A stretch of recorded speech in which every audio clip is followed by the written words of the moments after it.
Welcome to this segment of 5-minute upgrades. Let's upgrade this product. So, we start with this. The problem is, your thumb gets tired. It is extremely tiresome to move this around with just your thumb. So I went to make it better.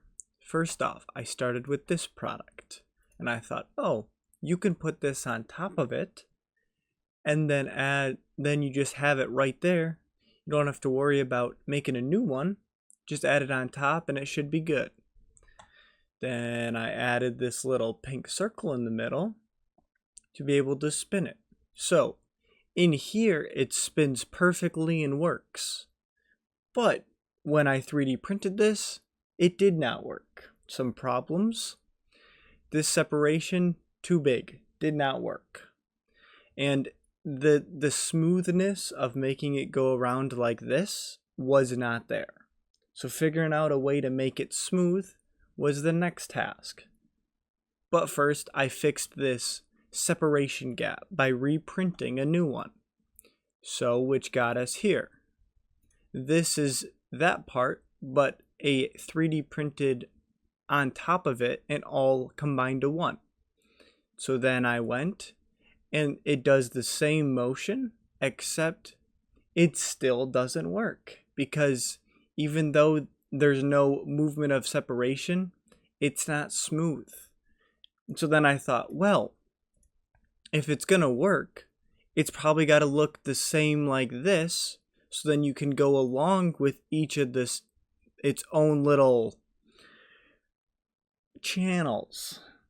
So I went and upgraded to this guy and thought, wow, there's nothing wrong with that. There's no way that doesn't work. So we're here. Turns out, doing it like this, even worse than the circles. So the next upgrade I did was quitting. Just kidding, that's not an upgrade. But I decided not to pursue this further because I need to figure out what the heck and how to make this work. So the next 3D printed part I'm going to print will be channels. So it will have 6 channels to allow it to follow each of it.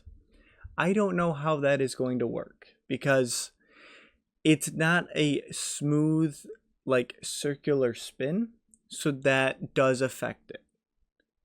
But here are the 3D printed parts. Have fun. So this was the original piece that went into this. And you put it in and you could spin it around, but you couldn't do it with one hand.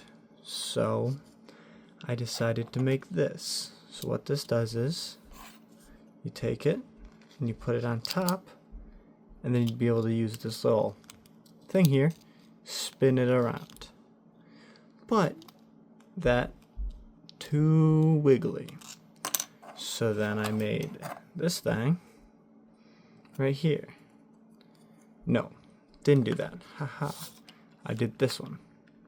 And this one would go in a circle, and it actually did what I wanted. But the problem was I was using this little guy for it. So I wasn't using this big one, which was the problem, surprisingly. So I didn't know that, so then I ended up making this. And this kinda didn't work either because these don't grab as well. So this was what I came to. And now if you press, you kinda have to press hard, but you can get it to where you can spin it. It's just a little difficult. And so, yes, you can just do the thumb. It's just, it gets, like right here, you get kind of stuck because you have to adjust. And so then like here, your thumb slips.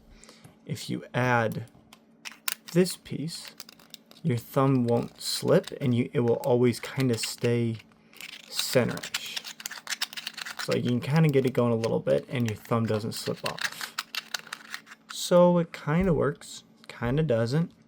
I want to upgrade it more. It's just, I I think it's just how I 3D printed these channels. So I think it'll definitely be something I work on more, but it is what it is. So thank you very much, and see you in the next one. Goodbye.